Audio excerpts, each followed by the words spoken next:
Tom Rennie joining us. We're talking EPL, ladies and gentlemen. We've got a title race on. Arsenal at the top of the table. Man City and Liverpool tucked in behind. But Tom Rennie, even you can't prick my balloon today, pal. That goal from Garnacho, well worth getting up at 5:34. You've got to say that's goal of the season. 4-2. Well, I think you're absolutely right. It was astonishing, the quality of the finish. I think it's up there with Cristiano Ronaldo and Gareth Bale in terms of the quality of overhead kicks you've ever seen.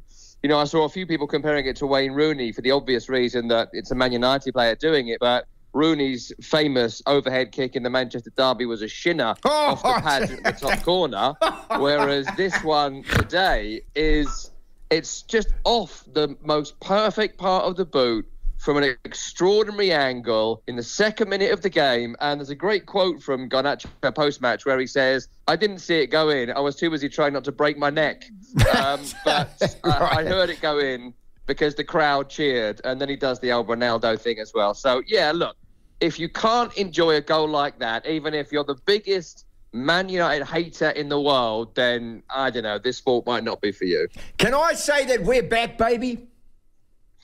No, you can't say that. I mean, you can say it, but I mean, this is your show. You can embarrass yourself on your own show as many times as you want. That's the rules. But, I mean, look, top of the form guide, right? I think it's 5 wins in 6. They've all been shonky, pretty poor performances against teams that will finish in the bottom half of the table. I'm not trying to discredit that so much because you've got to win those games. And today, against Everton, was probably the best performance of those wins against teams who are going to finish in the bottom half, Luton, Fulham, etc. So I wouldn't say Man United are back. I would suggest they're doing the thing that Erik ten Hag has done really well at Manchester United, which is beat the bottom half. He has done that really well since being Manchester United manager. It's trying to take on the teams at the other end of the table that's going to be the problem. And I don't think United are anywhere near City or Liverpool or Arsenal or, at the moment, Aston Villa. Yes. I don't think United are near that sort of quality. So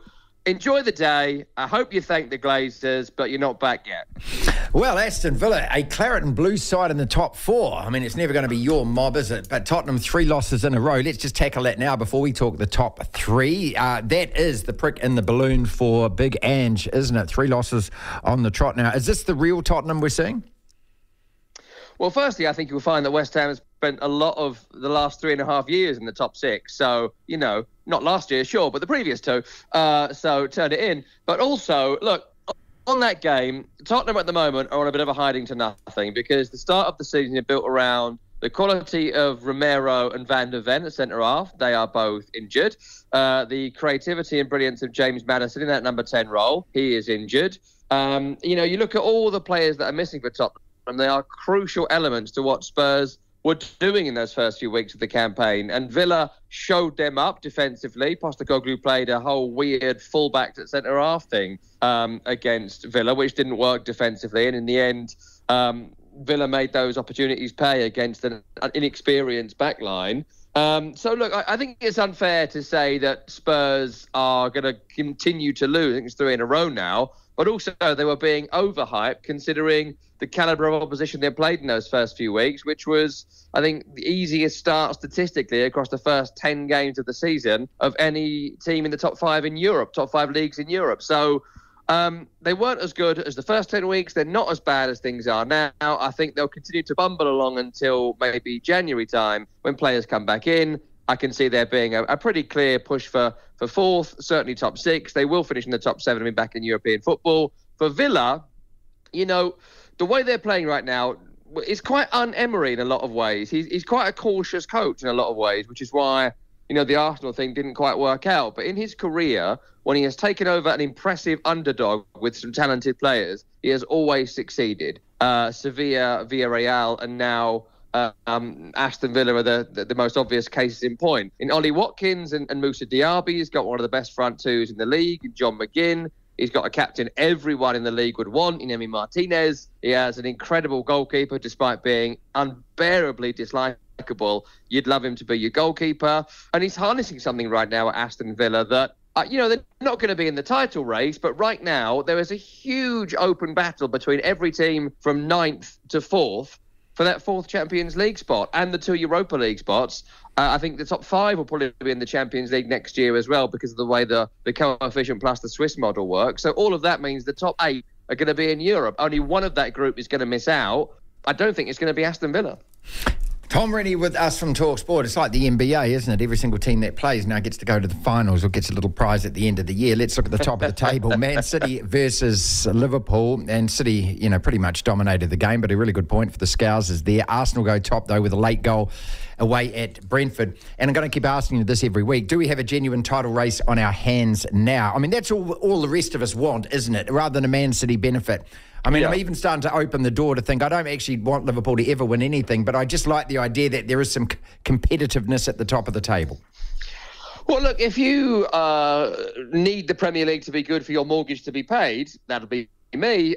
I could do with a title race and I could do with a different champion. All I really want is a different champion every year. I think if you've got a different champion every year, you're in a healthy league. If you've got a team winning it 4 out of 5, 5 out of 6, I don't think you do have a healthy league, and you've got to find a way to stop that. And the answer can't be, let's bung in some more sovereign wealth funds. We've got to find another way to make it competitive. And look, it is a title race currently. I still think City will go on to win it because they're extraordinary strength in depth, bought by, of course, that sovereign wealth fund. But the game on Saturday, which started the weekend, I thought Liverpool were brilliant. I love watching Liverpool this season because, every other team in the world who plays Man City, and I do mean the world, this includes Real Madrid and Barcelona and Bayern Munich.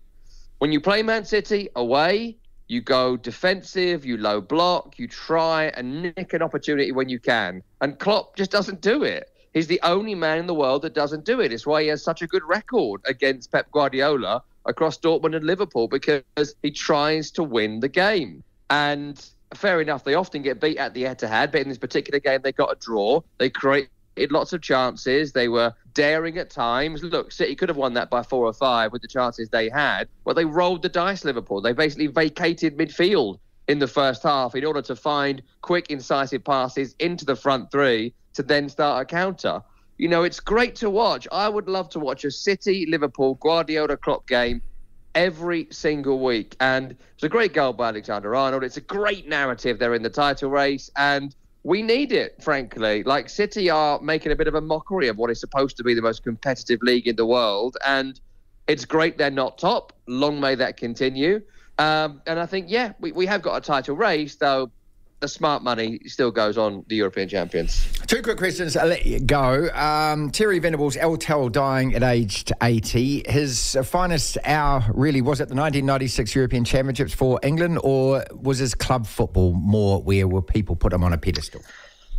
I mean, people put him on a pedestal because of the extraordinary career, extraordinary personality. Terry Venables is such a character that I think at the end of his playing career, start of the managerial career, he wrote a series of books about a detective called Hazel, which went on to become an ITV series. He's a dramatist and screenwriter, as well as manager, player, raconteur, hotel owner, businessman, you name it. Arthur Daly, mate. He's Arthur Daly, isn't he? He's got cream and jelly, back of the lockup. Come on, son. What's wrong with that? He's from my area. He went to school in Romford, where I live now. God bless him. But I mean, look, in football terms, I mean, let's not forget he won La Liga with Barcelona as manager, right? So that's a huge achievement for Terry Venables. It's very rare, if ever done before or since, that someone will go from Queen's Park Rangers to Barcelona to win La Liga, which is where the El comes from. But for me personally, Terry Venables, 1996, the summer of 1996. Yeah, football's coming. It's such a generational thing for people of my age, mid-30s, because we're all growing up in that era. England had kind of gone through the horrors of Thatcherism, and everyone was depressed and miserable. And in football terms, we were coming to terms with not qualifying for the European Championships in 92, the World Cup in 94. English football was at the last nadir we had, a very, very low moment. And then Terry Venables came along. We were hosting the tournament, and he basically made England play jubilant, fun football, which we didn't realise we could do. And there's a few moments in that tournament. Yes, they should have won it. And the Germany semi-final, Southgate's miss and all that lives long in the memory. Yes, Paul Gascoigne's amazing goal in the Battle of Britain against Scotland and all that. But for me and for many, it was the 4-1 thrashing of Holland at Wembley, where Sheringham scored twice and Shearer scored twice. And it was just such a incredible performance from England, and that would not have happened without the personality, tactical ability of Terry Venables. He delivered that summer, which, what are we, near 30 years later, it is still, despite achievements since, the most memorable summer of many of our lives. And his loss today, which we knew was coming, he'd been ill for a long time, Terry Venables, out in Alicante in the hotel he owned with his wife. So you knew it was sort of coming, but still it's very, very sad to lose a giant like that. And cliche though it may be, mate, we really don't make people like that anymore. Devlin. Down goes Fraser.